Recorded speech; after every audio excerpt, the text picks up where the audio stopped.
Hello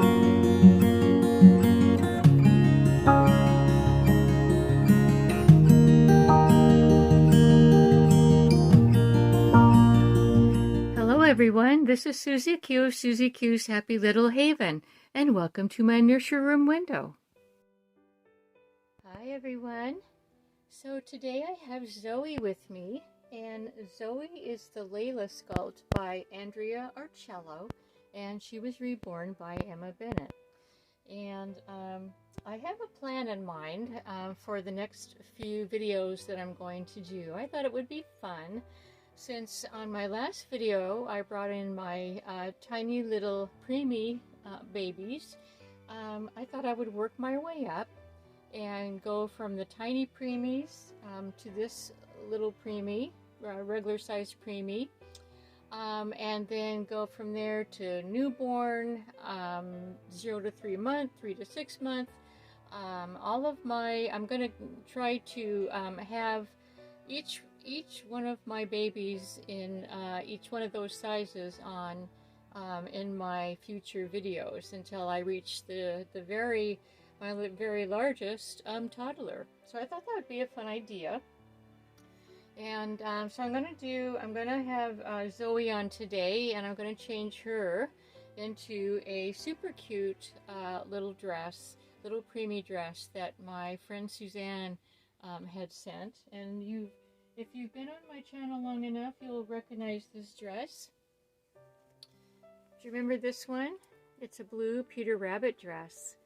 And it's just such a cute little dress for the spring and for the summer. It's got Peter Rabbit all over it. And then it's also got little butterflies.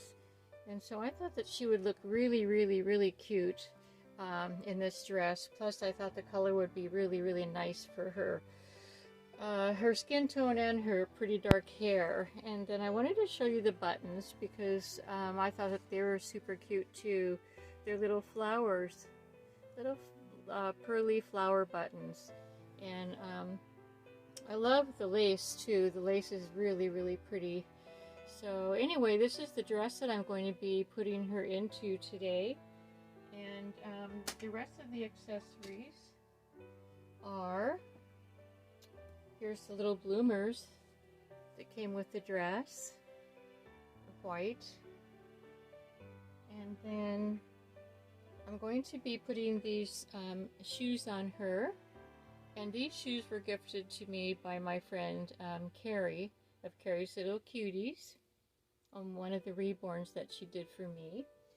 And then that she gifted to me. And then I want to put these socks on because they have the same eyelet lace that's in the dress. And then last but not least, for her hair, I'm going to put this pretty little, it looks like, what do you call this flower? Like an iris, maybe? An iris flower. It's white. I thought it looked really pretty with the dress. And I believe that Carrie also gifted me these headbands. There's several different colors of them, but I chose the white. So yeah, let's go ahead and get started. I have a few things that I wanted to talk to you about. And the most important thing that I wanted to tell you was that I have adopted a dog. And oh, and by the way, this is a bracelet that Carrie had made as well, and it's got blue beads, and so I'm going to keep that on her too as part of her accessories. So I'm going to keep that up there so I won't forget about it. But anyway, yes, my husband and I have adopted a dog, and there's quite a story behind this dog. She actually adopted us. This has been about, this has probably been, what, 5 weeks? I think today we're going on our 6th week of having her with us, and she came to us in terrible condition. She found our farm, and I think that I'm pretty sure that she was abandoned by her previous owner. And anyway, the condition that she was in, she was skin and bones and was starving. She was totally in starvation mode. Her rib bones were sticking out, her backbone was sticking out. I mean, you couldn't get much closer to death than this poor girl. And anyway, so when she first came on our property, though, I was a little bit leery of her because she's a large dog, and I didn't know what to expect. A large stray dog, looking in the condition that she was. I mean, she could have had any kind of disease. She could have had rabies, anything, you know? And so it's kind of scary to get close to a dog right away. But my heart went out to her, of course, as my heart does. And because I felt so sorry for her, but you know, like I said, I didn't trust her at first. But she was such a good girl, and I'm going to interrupt for just a minute. I think, gosh, this is such a cute little onesie. Let me show you her onesie. And I think that it suits her. It says beautiful on it. It's a size preemie. And I think that I'm going to leave that on her because why not? You know, I think it fits her super, super well. So yeah, she's a cuddle baby too. I love how she's weighted and all that. But so anyway, yeah. So that first night she found us. We were, you know, my husband had built our usual campfire, and it was during the cold weather, you know, the cold weather that we were having, last month in March, actually. Or no, was it? Yeah, it was March. And so she came, and all she did was she went over to the fire pit, and she laid down by the fire, and just to keep warm. And so we thought, well, we didn't want to do anything. She wasn't bothering us. We didn't want to bother her, and I just figured she'd be there for the evening, and then she would be gone the next day. Well, the next day she wasn't gone. She must have enjoyed our company because she came back, and I actually didn't expect her to come back, but she did, and I felt so bad for her because of the fact of she was starving, and I wanted to give her something to eat. And just to interrupt for a minute, this is a handmade dress that Suzanne found, and I'm not sure where she found it, but there's a label inside that says Kalika Creations, and it's by Joanne Clayton, and she has her own special label. Let's see, where did it go? Right here. I thought that was really, really neat. When I used to sew dresses, baby dresses, doll dresses, and things, I always had my own label too. I loved doing that. It's just a special touch. But so yeah, so the next day she showed up, and I sneaked her a little bit of my husband's ham. And fortunately, that day we were going to go grocery shopping, and I told my husband that there was just no way that I could have this dog, as friendly and nice as she was, starving to death right in front of me. And so we ended up getting her some dog food when we went shopping, and I'm going to go ahead and turn this little one over so that I can get her. You want to turn your little head around so that you can see all your aunties and uncles. Yeah, so we picked up some dog food for her size. She's a big girl. She weighs right now, I've taken her to the vet, and I'll talk to you about that in a minute, but she weighs close to 50 pounds right now. And she, like I said, she's a big girl, but back then, I'll bet you she was at least, oh my gosh, at least 10 pounds lighter. So, so she's doing really good. But so yeah, she was, she was there when we got back, and I gave her her first meal in I don't know how long, and she was so grateful. In fact, she was so friendly that she came over to me. We were sitting by the campfire, and you know, she came over to me and she buried her head in my lap, and just I thought, oh my gosh, my heart melted. And both of us, I think, at that time fell in love with her. We just really did. She is such a good girl. I named her Jenny. I took her to our vet, the vet that I used to take my Shih Tzu Molly to when she was living.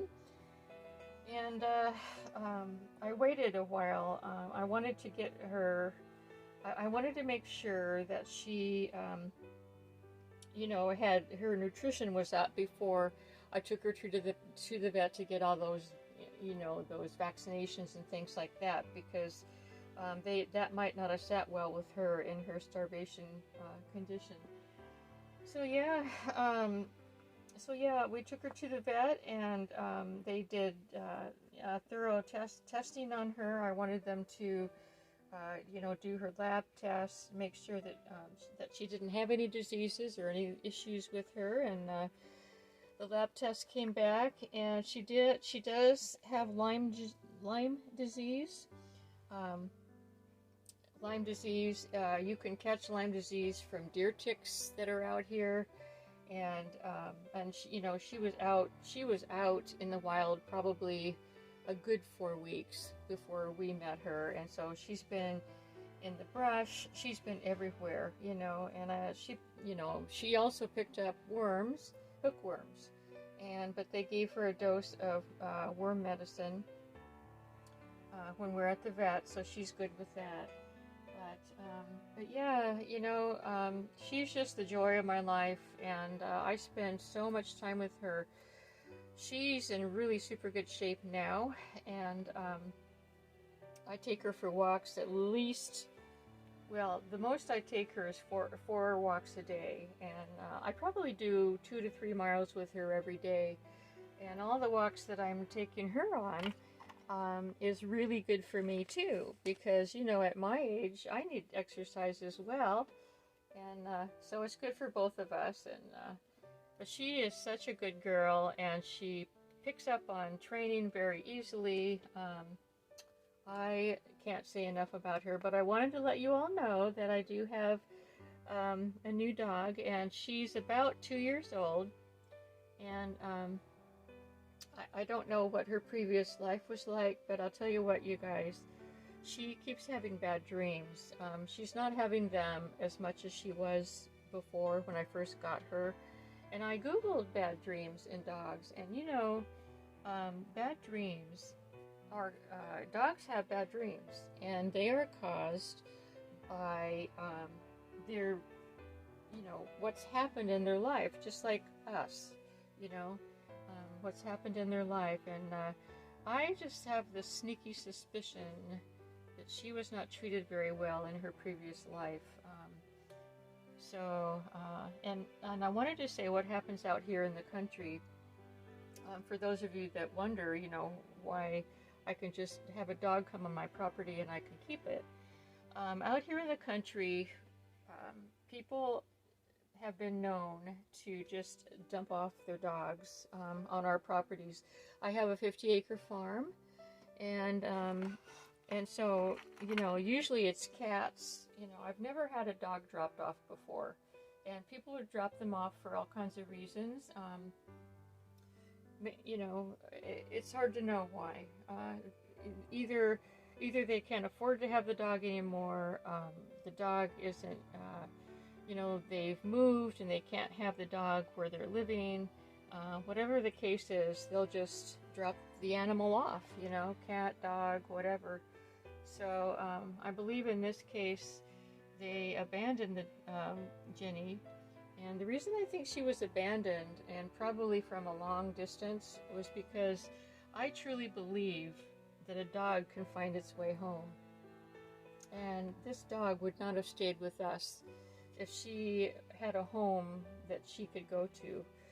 So anyway, I'm super, super happy to have her as part of our family. And the amazing thing with my husband too is that, you know, he's not a pet lover at all. You all know he's not a pet lover, but he is totally in love with Ginny, as I am. And so, anyway, that's what's keeping me so busy lately. I'm on Ginny's schedule, and we go for walks, like I said, about every 3 to 4 hours, and we get out and go on the trails around the farm and just around down by the creek and stuff. So it's been a lot of fun. So but anyway, I wanted to show you my little Zoe and how cute this outfit looks on her. Let me see if I can get her in the camera. There she is. Her little hand keeps sticking up and covering her gorgeous face. Love those dark brown eyes. Oh my goodness, love, love, love. But look at that pretty dress. And then look at the shoes and the socks. See the socks? They're the same kind of lace as around the dress, almost the same. So anyway, I think she looks really, really pretty in blue. What do you guys think? So there you have it, and I just wanted to share Zoe with you, and the next time I come on, I will have another different size reborn to share with you. So today's Wednesday. I hope you all are having a great day today. Thanks so much for visiting. I've enjoyed your comments on the last videos that I've done, and I always appreciate them very much. So anyway, everyone, have a wonderful rest of your day, and until we meet again, bye-bye from me and Zoe.